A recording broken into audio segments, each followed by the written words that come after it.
நீங்கள்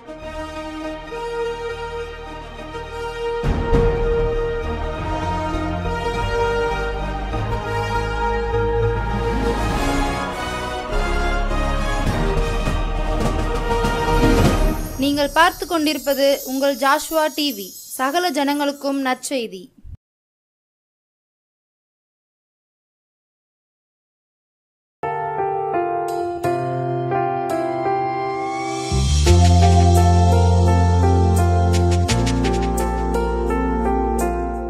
கர்த்தரும் அருமை இரட்சகருமாகிய இயேசுவின் நாமத்தினாலே உங்களை ஜோசுவா டிவியின் வாயிலாக சந்திப்பதிலே மிகுந்த சந்தோஷம்.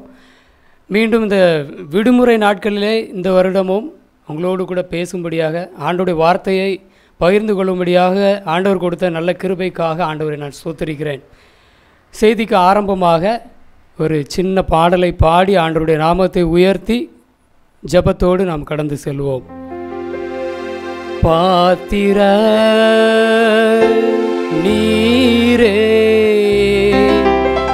இயேசுவே நீர் பாத்திரரே, பாத்திர நீரே இயேசுவே நீர் பாத்திரரே, உம்மை போல் வேறு தெய்வமில்லை, உம்மை போல் வேறு தெய்வமில்லை, உம்மை போல் வேறு தெய்வமில்லை,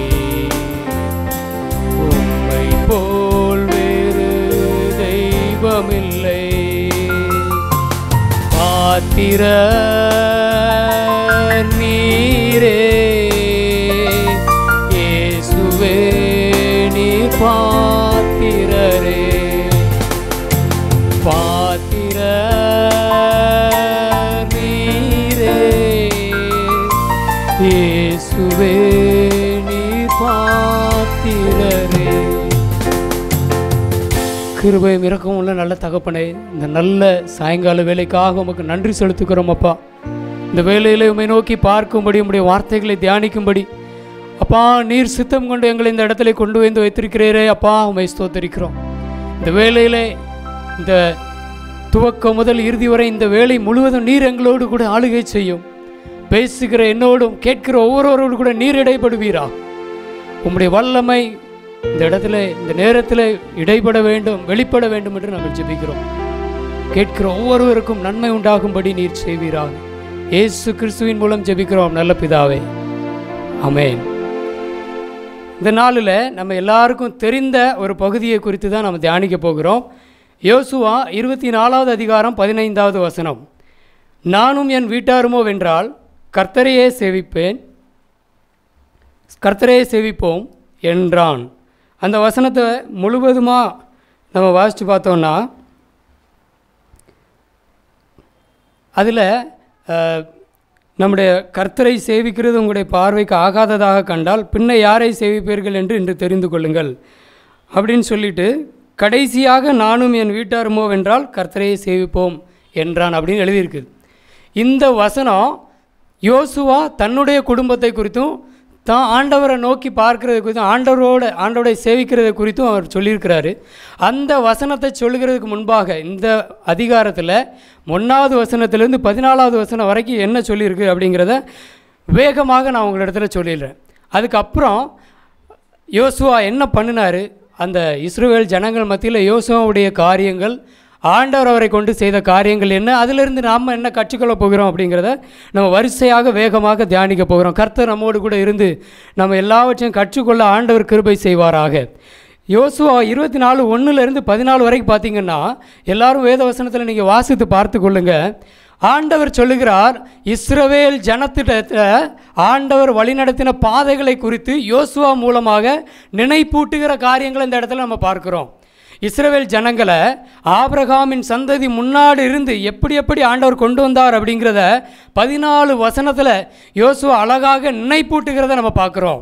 தேராகு என்கிற மனுஷன் இருந்தால் அவர் ஆபிரகாமுடைய தகப்பன். அவர் ஆண்டவருடைய நாமத்தை சேவிக்கலை, அவர் அந்நிய தெய்வங்களை சேவிக்கிறவராக இருந்தார். அவரிடத்தில் இருந்து ஆபிரகாமை நான் ஆண்டவரிடத்தில் என்னிடத்தில் இழுத்து கொண்டேன், கானான் தேசத்துக்கு அவனை அழைத்து கொண்டு வந்தேன். ஆபிரகாமை கானானுக்கு அழைத்து கொண்டு வந்து அவனை ஆசீர்வதித்தேன். அவனுக்கு ஈசாக்கு என் குமாரனை கொடுத்தேன். ஈசாக்குக்கு யாக்கோபு ஏசா என்கிற 2 பிள்ளைகளை நான் கொடுத்தேன்.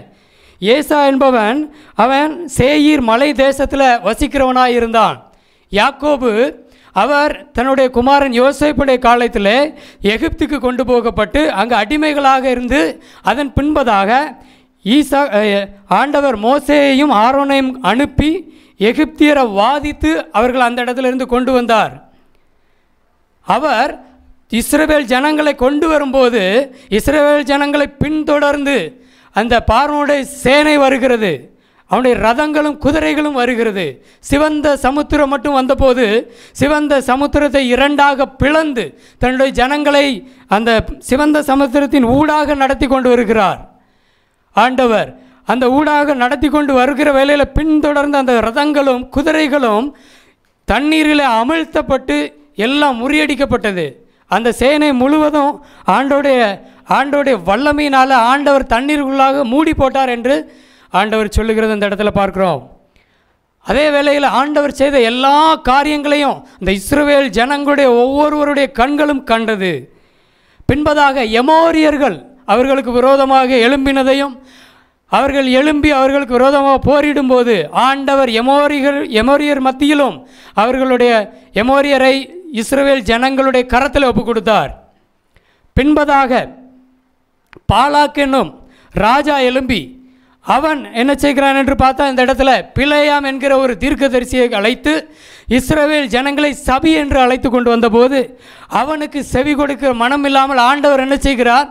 ஆண்டவர் இஸ்ரவேல் ஜனங்களை அவன் வாயில் மூலமாகவே ஆசீர்வதிக்கிறார். பின்பதாக எமோரியர், பெரிசியர், கானானியர், ஏத்தியர், கிர்காசியர், ஏவியர், எபூசியர் என்கிற எல்லா ஜாதி மக்களும் யுத்தம் பண்ண சேர்ந்து வந்தபோது ஆண்டவர் வில்லாலும் பட்டயத்தாலும் அவர்களுக்கு ஜெயம் கொடுக்கவில்லை. குளவிகளை அனுப்பி ஆண்டவர் அந்த அவர்களுடைய எல்லா விதமான ஜாதிகளையும் அவர்களுடைய சேனைகளையும் முறியடித்து போட்டதை தேவன் இந்த இடத்துல அவர்களுக்கு நினைப்பூட்டுகிறார். அது மட்டும் இல்லை, எல்லா காரியங்களிடத்திலும் விடுவித்து கட்டாத பட்டணத்தையும் அவர்கள் பாடுபடாத அவர்கள் நட்டாத திராட்சை தோட்டங்களை ஆண்டவர் கொடுத்து ஆசீர்வாதமான இடத்துல இப்பொழுது வைத்திருக்கிறார். அந்த நேரத்தில் அந்த ஜனங்கள் தேவனுடைய சமூகத்தை விட்டு விலகி போகிறதில் ஆண்டவர் நடத்தி வந்த பாதைகளை யோசுவாவின் மூலமாக அவர்களுக்கு நினைப்பூட்டுகிற காரியத்தை இந்த இடத்துல நம்ம பார்க்கிறோம். அந்த வேளையில் தான் யோசுவா ஒரு தேவனுடைய மனிதன், நானும் என் வீட்டாருமோ வென்றால் கர்த்தரையே சேவிப்போம், இந்த வரை நடத்தி வந்த அந்த தேவனை நாங்கள் சேவிப்போம், நீங்கள் யாரை சேவிக்க போகிறீங்கன்னு சொல்லி கேட்கிறத இந்த இடத்துல பார்க்குறோம். இதனால் என்ன நடந்தது அப்படின்னு பார்த்தா நியாயாதிபதிகள் 2வது அதிகாரம் 7வது 10வது வசனத்தை நம்ம வாசிக்கலாம். 7வது வசனம், யோசுவாவின் சகல நாட்களிலும் கர்த்தர் இஸ்ரவேலுக்காக செய்த அவருடைய பெரிய கிரியைகளை எல்லாம் கண்டவர்களும் யோசுவாவுக்கு பின்பு உயிரோடு இருந்தவர்களும் ஆகிய மூப்பரின் சகல நாட்களிலும் ஜனங்கள் கர்த்தரை சேவித்தார்கள். ஹல்லேலூயா. யோசுவா உயிரோடு இருந்த நாட்கள் வரைக்கும், யோசுவாவுடைய பெயர் தெரிந்த நாட்கள் வரைக்கும், இல்லைன்னா யோசுவா மரிக்கும் போது யாருக்கெல்லாம் யோசுவாங்கிற மனுஷனை யாருக்கெல்லாம் தெரியுமோ அந்த ஜனங்கள் உயிரோடு இருக்கிற நாட்கள் வரைக்கும் அவர்கள் கர்த்தரை சேவித்தார்கள் என்று சொல்லி வேதம் சொல்லுகிறது. அதன் பின்பதாக என்ன நடந்தது? 10வது வசனத்தில் நம்ம பார்க்கலாம். அக்காலத்தில் இருந்த அந்த சந்ததி, யோசுவாவை தெரிந்திருந்த அந்த சந்ததி எல்லாரும் தங்கள் பிதாக்களுடன் சேர்க்கப்பட்ட பின்பு யோசுவாவை அறிந்தவர்களும் யோசுவாவுடைய பெயர்களை கேட்டவர்களும் யோசுவாவுடைய வார்த்தைகளை கேட்டிருந்தவர்களும் மரித்த பின்பு கர்த்தரையும் அவர் இஸ்ரவேலுக்காக செய்த கிரியையையும் அறியாத வேறொரு சந்ததி அவர்களுக்கு பின் எழும்பிற்று. எவ்வளோ வேதனையான காரியம் பாருங்கள். அந்த யோசுவா மரித்த பின்பு அவருடைய வார்த்தைகளை கேட்காத ஒரு சந்ததி எழும்பினது. அது கர்த்தரையும் அறியவில்லை, கர்த்தர் செய்த நன்மைகளையும் அறியவில்லை. மாறாக அவர்கள் தேவனுக்காக கட்டப்பட்ட பலிபீடங்களை பார்த்திருக்கலாம், ஆனால் ஆண்டவருக்காக செய்யப்பட்ட காரியங்களை குறித்து கேள்விப்பட்டிருக்கலாம். ஆனாலும் அவர்கள் தேவனுடைய மகத்துவங்களை அறியாத ஒரு புது அறியாத சந்ததியாக எழும்பி இருந்தார்கள் என்று இந்த இடத்துல வேதவசனம் சொல்லுகிறது. சரி, ஏன் இதை குறித்து நம்ம வாசிக்கணும் அப்படின்னு சொன்னால், இந்த காலகட்டத்தில் அன்றைக்கு யோசுவா இஸ்ரவேல் ஜனங்களுடைய காரியங்களை, இஸ்ரவேல் ஜனங்களை தேவனிடத்தில் நடத்துகிறதில் அவ்வளவு சரியாய் ஆண்டவரிடத்துக்கு முன்பாக நடத்துகிறதில் மிகவும் தெளிவாக இருந்தார். இன்றைக்கு இந்த காரியத்தை யாருக்காக நாம் பேசிக்கொண்டிருக்கிறோம்னு சொன்னால், இந்த சந்ததி, அடுத்து வருகிற பின்வருகிற சந்ததியை தேவனுக்கு நேராக நடத்த வேண்டிய முக்கியமான காரியம் பெற்றோர்களுக்கு உண்டு. இன்றைக்கு பெற்றோராகிய நாம், ஏனென்றால் இன்றைக்கு ஒரு இஸ்ரவேல் ஜனம் முழுவதற்குமாய் வைக்கப்பட்ட தீர்க்கதரிசி போல ஒருவரும் இல்லை. இன்றைக்கு நீங்களும் நானும் ஒவ்வொரு குடும்பத்திலும் ஒவ்வொரு பெற்றோரும் இயேசு கிறிஸ்துவை நாம் அறிந்திருக்கிறோம். அவர் செய்து வருகிற நன்மைகளை நாம் ஒவ்வொரு நாட்களை நம்ம கேட்டிருக்கிறோம், கண்டிருக்கிறோம். நம்முடைய சந்ததிக்கு, நமக்கு பின்னாக வருகிற சந்ததிக்கு இந்த காரியங்களை கடத்த வேண்டிய மிகப்பெரிய பொறுப்பு யாரோடது? பெற்றோர்களாகிய உங்களோடது, என்னோடது.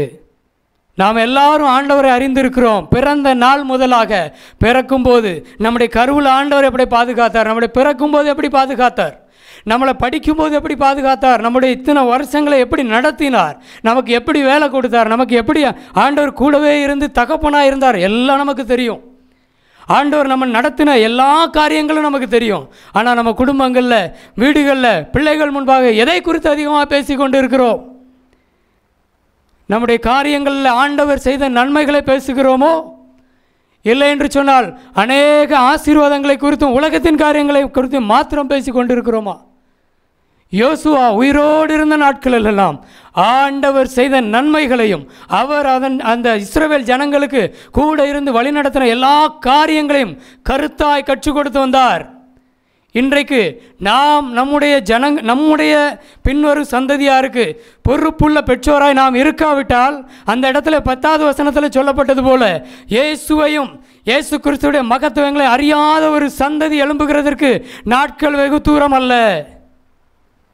ஆண்டவர் நம்மோடு கூட ஒவ்வொரு காரியத்திலும் கணக்கு கேட்கிறவராக இருக்கிறார். நாம் நம்முடைய சந்ததிக்கு காரியங்களை கடத்தாவிட்டால் ஆண்டவர் நம்மளோட கூட கேள்வி கேட்பார். நம்மிடத்தில் ஆண்டவர் கணக்கு கேட்கிறவராக இருக்கிறார்.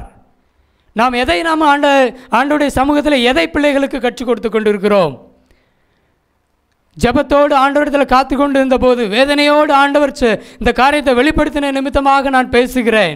கடினமாக தோன்றலாம், ஆனால் ஆண்டவருடைய வேதனை நம்முடைய கண்களுக்கு முன்பாக வருகிறது. நம்ம சிறு பிள்ளைகளிடத்திலிருந்து என்ன கற்றுக் கொடுக்கிறோம்? ஏதாவது தேவை என்றால் ஆண்டவரிடத்தில் ஜெபிக்க கற்றுக் கொடுக்கிறோம். படிப்பிற்காக, நல்ல ஞானத்தை கொடுக்கிறதற்காக நம்ம ஜெபிக்க கற்றுக் கொடுக்கிறோம். வேலை கிடைக்கலன்னா அந்த நேரத்தில் ஆண்டவரிடத்தில் சமூகத்தில் வந்து நின்று ஜெபிக்க கற்றுக் கொடுக்கிறோம். திருமணம் ஆகலைன்னா, ஆசீர்வாதம் கிடைக்கலன்னா ஜெபிக்க கற்றுக் கொடுக்கிறோம். பணம், வசதி, காரு, இவைகளுக்காக நம்ம ஜெபிக்க கற்றுக் கொடுக்கிறோம். வேணும்னா ஏசப்பட்ட கேளுன்னு சொல்லி. ஆனால் ஆண்டவுடைய தேவ சித்தத்திற்காக நீ ஆண்டவரிடத்தில் ஜெபிக்கணும்னு சொல்லி எத்தனை பேர் நாம் கற்றுக் கொடுத்து கொண்டிருக்கிறோம்? மிகவும் வேதனையான காரியம். எதை நம்முடைய பிள்ளைகள் நம்மிடத்திலிருந்து கற்றுக் கொடுக்கிறார்கள்? நாம் எதை முன்மாதிரியாக காண்பித்து கொண்டு இருக்கிறோம்? ஜெபிக்கிறவர்களாக காண்பிக்கிறோமா? அனுதினமும் வேதம் வாசிக்கிறதை நம்ம காண்பித்து கொண்டிருக்கிறோமா? ஜப குழு தலைவராக இருக்கலாம், ஊழியக்காரர்களாக இருக்கலாம், ஊழியர்கள் தலைவர்கள் கூட நம்மளாக இருக்கலாம். ஆனால் நம்முடைய பிள்ளைகளுக்கு எந்த மாதிரியை வைத்து கொண்டு போகிறோம்? அநேக ஊழியக்காரர்கள் தவறுகிற காரியம் இதுதான். அநேக காரியங்களை செய்கிறார்கள், ஊழியம் செய்கிறார்கள், ஆண்டவருக்காக எழுப்பி பிரகாசிக்கிறார்கள். ஆனால் சொந்த சந்ததி, சொந்த பிள்ளைகள் ஆண்டவர் யார் என்றே தெரியாமல் வாழ்ந்து கொண்டிருக்கிற அவல நிலை இந்த நேரத்தில் இப்போ நம்ம பார்க்க நேரிடுகிறது.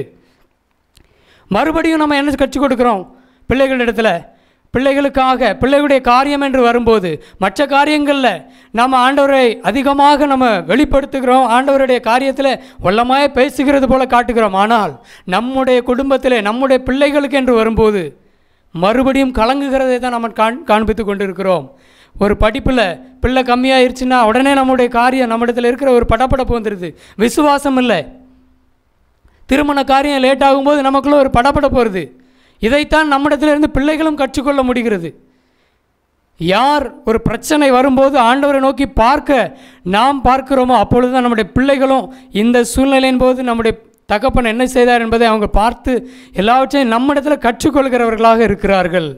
கர்த்தர் இந்த நேரத்தில் எல்லோரும் கூட பேசுவாராக, ஒவ்வொருவரோடு கூட இடைப்படுவாராக. நாம் என்ன செய்கிறோம்? படிப்பிற்காக, வேலைக்காக, திருமணத்திற்காக என்று வரும்போது உடைந்து போய் உட்கார்ந்து அழுது ஜெபம் பண்ணி கொண்டிருக்கிறோம். இதைத்தான் நம்முடைய பிள்ளைகள் நம்மிடத்தில் இருந்து கற்றுக்கொள்வார்கள்.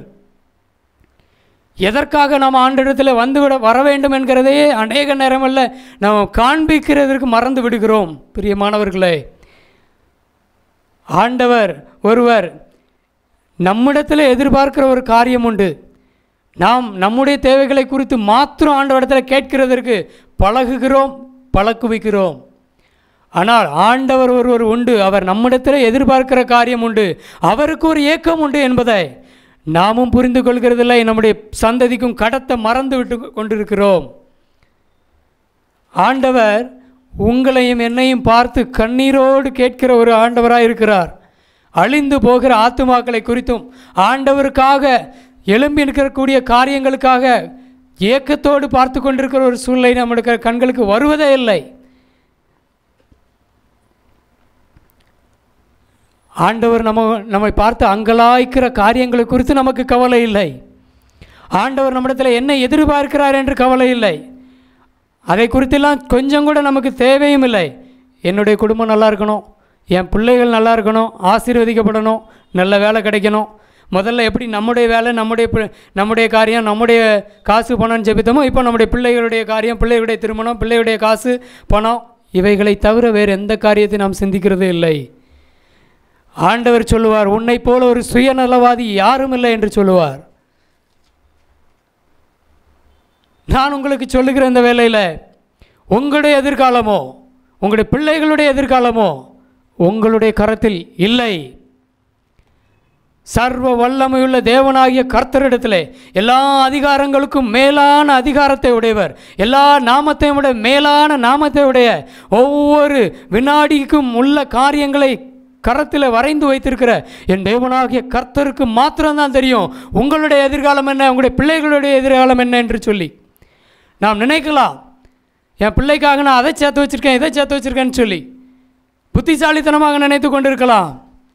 ஆனால் நான் உங்களுக்கு சொல்லுவேன், ஆண்டவருடைய சித்தத்திற்கு நேராக நடத்தாமல் உங்களுடைய பிள்ளைகளுடைய காலம் ஆசீர்வாதமாக இருக்கும் என்று சொல்லி நம்புவீர்கள் என்று சொன்னால் நீங்கள் ஏமாற்றப்பட்டு போவீர்கள், ஏமாற்றப்பட்டு போவீர்கள். தேவ சித்தத்தை நோக்கி பார்க்க நீங்கள் கற்றுக் கொடுக்காவிட்டால் உங்களுடைய வாழ்க்கையும் சரி, உங்களுடைய பிள்ளைகளும் வாழ்க்கையும் சரி, ஏதோ கதி தான், ஐயோ என்று சொல்லி தான் ஆண்டவர் சொல்லுவார். ஒரு காரியத்தை நான் சொல்லுகிறேன். நான் பீகார் பட்டணத்தில் மிஷனரி டீச்சராக பணிபுரிந்து வருகிறேன். ஜெம்ஸ் பணித்தனத்தில் பணிபுரிந்து கொண்டு வருகிறேன். நான் வேலை பார்க்குற இடத்துல எங்கள் கூட படிக்கிற அந்த பிள்ளைங்களில் 6ஆம் கிளாஸ் 7ஆம் கிளாஸ் படிக்கிற பிள்ளைகள் முதற்கொண்டு மிகுந்த தெளிவும் அவர்களுடைய காரியத்தில் மிகவும் வைராக்கியமும் தெளிவும் அவங்களிடத்தில் இருக்கும். ஏன் தெரியுமா? அவங்களிடத்துல எதையுமே நம்ம ஒரு சாதாரணமாக பேசிட முடியாது. அவங்களுடைய பெற்றோர் அந்த பிள்ளைகளிடத்தில் சின்ன வயது முதற்கொண்டு அவருடைய மதத்தை குறித்து, அவர்களுடைய பெருமைகளை குறித்து, அவர்களுடைய மதத்தின் முக்கியத்துவத்தை குறித்து, சடங்காச்சாரங்களை குறித்து சின்ன வயசுலேருந்தே அவர்களுக்கு விருப்பங்களையும் காரியங்களையும் ஊட்டி வளர்க்குறாங்க. சின்ன பிள்ளைங்கள்ட்ட கூட நீங்கள் போய் நின்று பேசவே முடியாது. ஏன்னா அவங்களிடத்தில் அவ்வளோ கேள்விகள் இருக்கும். ஞானமாக பேசலைன்னா அவங்களிடத்துல பதிலே சொல்ல முடியாது. நேரடியாக கேட்பாங்க, நான் ஏன் அதை ஏற்றுக்கொள்ளணும் அப்படின்னு சொல்லி. ஆனால் இன்றைக்கு நம்முடைய பிள்ளைகளை பார்த்தோன்னு சொன்னால், கிறிஸ்தவ பிள்ளைகளை பார்த்தோன்னு சொன்னால், அதே நேரத்தில் நீங்கள் ஒரு 7ஆம் வகுப்பு 8ஆம் வகுப்பு பிள்ளைங்களை கூப்பிட்டு கேட்டு பாருங்கள், ஆண்டவரை குறித்து கேட்டு பாருங்கள், ஒன்றுமே தெரியாது. ஒரு 4 கேள்வி கேட்டுட்டா போதும், பைபிளை பற்றி ஒரு காரியமும் தெரியாது. எவ்வளோ கடுமையான காரியம், எவ்வளோ கஷ்டமான காரியம் பாருங்கள். நான் ஜீவனுடைய தேவனை ஆராதித்து கொண்டு இருக்கிறோம். ஒன்றுக்கும் உதவாத கல்லையும் மண்ணையும் ஆராதித்து கொண்டிருக்கிற அந்த ஜனங்கள் இவ்வளவு தெளிவாக இருக்கிறாங்க. வேதனையாக இருக்கிறது, மிகவும் வேதனையாக இருக்கிறது. தேவ ஜனமே, நாம் எதை நோக்கி போய் கொண்டிருக்கிறோம்? பின்வரும் சந்ததியை நோக்கி, பின்வரும் சந்ததிக்கு இயேசு கிறிஸ்துவை கடத்தாமல் போனீங்கன்னு சொன்னால் நம்முடைய சபைகளும் நம்முடைய ஆலயங்களும் பின் நாட்களில் மண்டபமாக மாறிப்போகும். அப்படி அநேக மிஷினரிகள் எழும்பி வந்த பெரிய பெரிய நாடுகள், அமெரிக்கா, ஜெர்மனிலெல்லாம் அநேக ஆலயங்கள் இன்றைக்கு அப்படிப்பட்டதாக சூழ்நிலையில் தான் பூட்டப்பட்டு கிடக்கிறது என்றது எத்தனை பேருக்கு உங்களுக்கு தெரியும்? வல்லமையான ஊழியர்கள் எழும்பின இதே நம்முடைய நாட்களில் தான். இதே ஆண்டவரை நீங்கள் சொல்லாமல் விட்டீங்கன்னு சொன்னால் இன்னும் 10-20 வருடங்களில் நம்முடைய ஆலயங்களுக்கு வருகிறதுக்கு ஒருத்தர் இருக்க மாட்டாங்க. இன்றைக்கே ஆலயங்களில் போகும்போது அநேக நேரங்களில் வயதானவர்கள் மட்டும்தான் அமர்ந்திருக்கிறாங்க.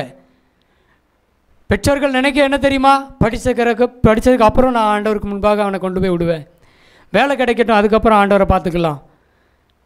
சிலர் என்ன தெரியுமா நினைக்கிறோம், புத்திசாலித்தனமாக, இப்போ ஏதோ ஒரு வாலிபர் கூட்டம் அப்படி இல்லைன்னா ஜப கூட்டங்களுக்கு அனுப்புனா, ஒருவேளை அவன் ஆண்டவரை ஏற்றுக்கிட்டு இப்போவே ஒருவேளை ஊழியத்துக்கு போயிட்டான்னா நான் என்ன செய்கிறது?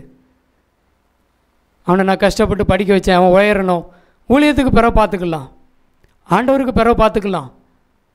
எத்தனையோ பேர் இப்படி தான் நினச்சி கொண்டிருக்கிறோம். ஆனால் அடுத்த நொடி என்ன நடக்கும்னு தெரியாத, எதிர்காலம் என்னன்னு தெரியாத அநேக காரியங்கள், ஆண்டவரிடத்தில் ஒப்பு கொடுக்காத அநேக வாலிபர்களுடைய நிலை இன்றைக்கு அழிந்து போய் கொண்டிருக்கிறதை நேரடியாக பார்த்து கொண்டிருக்கிறோம். அதன் பின்பு அநேக பெரிய அடிகளை பார்த்த பின்பு அநேகம் பேர் இன்றைக்கு ஊழியம்னா என்ன, சில நேரங்களில் ஆக்சிடெண்ட்டில் கால் ஒடிந்து கை ஒடிந்து படிப்பில் எல்லாம் தோல்வி உற்று எதுவுமே இல்லாத நேரத்தில் தான் ஆண்டவருக்கு ஒப்பு கொடுக்கணும். அப்படி தானே? எவ்வளோ வேதனையான காரியம். ஆண்டவர் நன்மையாக நல்ல உடல் சுகம் பலத்தை கொடுத்துருக்கும்போது நம்ம யாரும் ஆண்டவரை நோக்கி பார்க்கிறதே இல்லை. ஆண்டவர் அவருடைய காரியத்துக்கு இழுக்கணுன்னா கூட சில அடி தேவைப்படுது. மிகவும் வேதனையான காரியமாக இருக்கிறது. பெற்றோர்களும் நாம் அதை தான் நோக்கி பார்த்து கொண்டு இருக்கிறோம். பிள்ளைகள் நல்லா இருக்கணும், வேறு வேலைக்கு போகணும், இப்படி தான் நினைக்கிறோமே தவிர யாரும் ஆண்டவர் இடத்துல ஒப்பு கொடுக்கணும், ஆண்டவருக்காக காரியங்களை செய்யணும்னு சொல்லி யாருமே விரும்புகிறதில்லை. ஒரு சின்ன காரியத்தை சொல்கிறேன். நான் படித்து முடிந்து என்னுடைய வாலிப நாட்களில் நான் வேலை பார்த்துட்டு இருக்கும்போது ஆண்டவர் என்னை ஊழியத்துக்கு அழைத்ததை நான் எங்கள் அப்பா இடத்துல சொல்லும்போது எந்த தடையும் இல்லாமல், எந்த காரியத்திற்கும் கவலைப்படாமல் எங்கள் அப்பா என்னை ஊழியத்துக்கு ஒப்பு கொடுத்ததுனால இன்றைக்கு எங்கள் அப்பா இல்லாட்டாலும் ஆண்டவருடைய நாமத்துக்கு மகிமையாக ஆண்டவர் இன்றைக்கு என்னை எழுப்பி வைத்திருக்கிறார். இந்த வாலிப நாளில் ஆண்டவருக்காக எழுப்பி நிற்கிறதற்கும் ஆண்டவருடைய நாமத்தை பேசுகிறதற்கும் என்னை எழுப்பி வைத்திருக்கிறார்.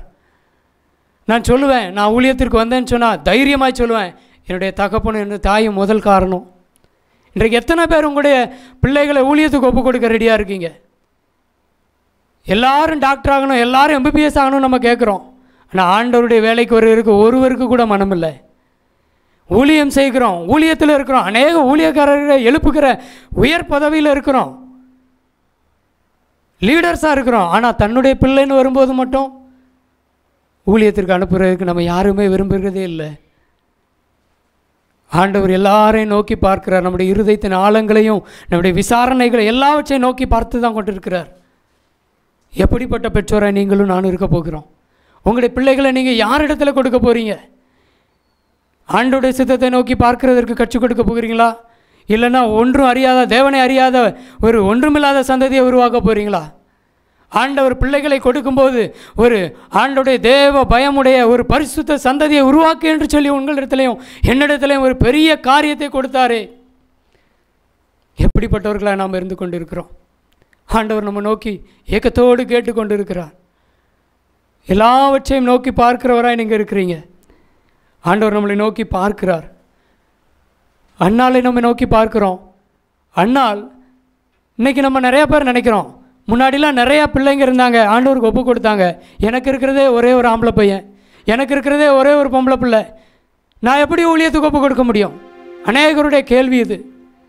அண்ணால் அந்த நாளில் ஒரே ஒரு பிள்ளையை ஆண்டவர் கொடுத்தார். அந்த முதல் பிள்ளையை ஆண்டவருக்கு அவர் ஒப்பு கொடுத்தா. ஆனால் நடந்தது என்ன தெரியுமா?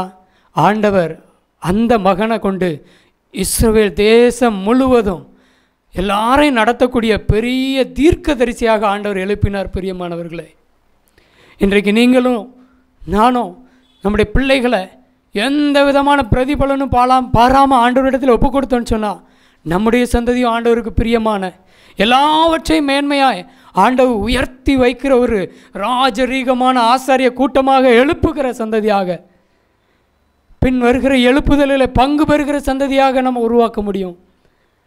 அப்படிப்பட்ட சந்ததியை நம்ம உருவாக்க போகிறோமா? ஒன்றுமில்லாத, தேவனை அறியாத இருளின் சந்ததியை நம்ம உருவாக்க போகிறோமா? நம்மிடத்தில் ஆண்டவர் ஒரு கேள்வியை எழுப்புகிறார். இந்த இடத்துல எல்லாரும் நம் கண்களை மூடி ஆண்டவரை நோக்கி ஒரு ஜெபத்தோடு கூட ஒப்பு கொடுக்க போகிறோம். ஆண்டவர் உண்மையாக நம்மளோடு கூட பேசினார் என்று சொல்லி நீங்கள் விசுவாசித்தா எல்லாரும் ஒப்பு கொடுங்க. அநேகம் பேரோடு கூட ஆண்டவர் பேசி கொண்டு இருக்கிறார். ஆண்டவர் பேசுகிறார். நீங்கள் ஒப்பு கொடுத்தீங்கன்னா ஆண்டவர் நடத்துவார். எப்படின்லாம் கலங்க வேண்டாம். அர்ப்பணிக்கு மட்டும் செய்யுங்க. ஆண்டவர் நடத்துகிறதற்கு உண்மை உள்ளவராக இருக்கிறார். பிரியமானவர்களே, ஆண்டவர் தேடுகிற சந்ததியை நான் உருவாக்குவேன்னு சொல்லி ஒப்பு கொடுப்போமா? ஒப்பு கொடுப்போமா? காடுகளில் பல நாடுகளில் என் ஜனம் சிதறுண்டு சாகுவதா? காடுகளில் பல நாடுகளில் என் ஜனம் சிதறுண்டு சாகுவதா? பாடுபட்டேன் அதற்காகவுமே, தேடுவோர் யார் என் ஆடுகளை? பாடுபட்டேன் அதற்காகவுமே, தேடுவோர் யார் என் ஆடுகளை? அழைக்கிறார் இயேசு, அவரிடம் பேசு, நடத்திடுவார். அழைக்கிறார் இயேசு, அவரிடம் பேசு, நடத்திடுவார். மந்தையில் சேரா ஆடுகளே, எங்கிலும் கோடி கோடி உண்டே. சிந்தையில் ஆன்ம பாரம் கொண்டு தேடுவோம் வாரி திருச்சபையே. மந்தையில் சேரா ஆடுகளே, அழைக்கிறார் இயேசு, அவரிடம் பேசு, நடத்திடுவார். அழைக்கிறார் இயேசு, அவரிடம் பேசு, நடத்திடுவார். ஆமென். ஆண்டவரே, இந்த தினத்தில் மெய்யாகவே என் தேவன் என்னோடு கூட பேசினார். உண்மைதான், நான் அநேக நேரத்தில் ஆண்டோடைய சித்தத்தை நான் மறந்துட்டேன். என் பிள்ளைகளை நான் ஆண்டவர் சித்தத்திற்கு நேரம் நடத்துகிறதுக்கு மறந்துட்டேன். ஆண்டவரே, இன்றைக்கு நீர் என்னோடு கூட பேசினீர் என்று தெளிவாய் நான் ஆண்டவரே உணர்ந்து கொண்டேன்.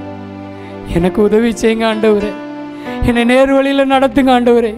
என் பிள்ளைகளை உம்முடைய பணிக்காக, உம்முடைய சித்தத்திற்கு நேராக, அது சிறியதோ பெரியதோ எந்த காரியமானாலும் உமக்காக நான் ஒப்பு கொடுப்பேன் ஆண்டவரே.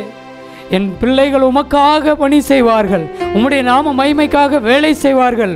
வேலை செய்தாலும் கர்த்தருக்கு மகிமையாக இருப்பார்கள் சொல்லி கர்த்தருடைய சித்தத்திற்கு நேராக ஒப்பு கொடுப்போமா ஆண்டவரே? இந்த வேளையிலே நீரே பேசி இருக்கிறீரப்பா. உம்முடைய வார்த்தைக்காக நன்றி ஆண்டவரே. பேசின ஒவ்வொரு வார்த்தைக்காக நன்றி. இந்த நேரத்தில் ஒப்பு கொடுக்கிற ஒவ்வொரு பெற்றோரையும், அவர்களுடைய பிள்ளைகளையும், அவர்களுடைய குடும்பத்தையும் ஆசீர்வதியும். உடைய வார்த்தை கடந்து சென்றதற்காக ஸ்தோத்திரம். இப்பொழுது நீ ஒரு பெரிய மாறுதலை குடும்பத்திற்குள்ளாக கட்டளையிடுங்க ஆண்டவரே. அந்த அர்ப்பணிப்பிலே பெரிய காரியத்தை செய்யும். தடைகள் உடைக்கப்படுவதாக. எப்படி அன்னாள் அர்ப்பணித்த பின்பு துக்கமுகமாக இருக்கவில்லை என்று சொல்லப்பட்டிருக்கிறதோ, அதே போல அர்ப்பணித்த ஒவ்வொருடைய வாழ்க்கையிலும் கஷ்டங்கள், கவலைகள், கட்டுகள் உடைக்கப்படுவதாக. நீரே வழி நடத்தும். அவர்கள் அர்ப்பணிப்பை கனப்படுத்துவீராக, நீர் நடத்துவீராக. உடைய கரத்திலே ஒப்பு கொடுத்து ஜெபிக்கிறேன். நீரே ஆளுகை செய்யும், வழி நடத்தும். இயேசு கிறிஸ்துவின் மூலமாக தாழ்த்தி ஜெபிக்கிறோம் நல்ல பிதாவே. ஆமென்.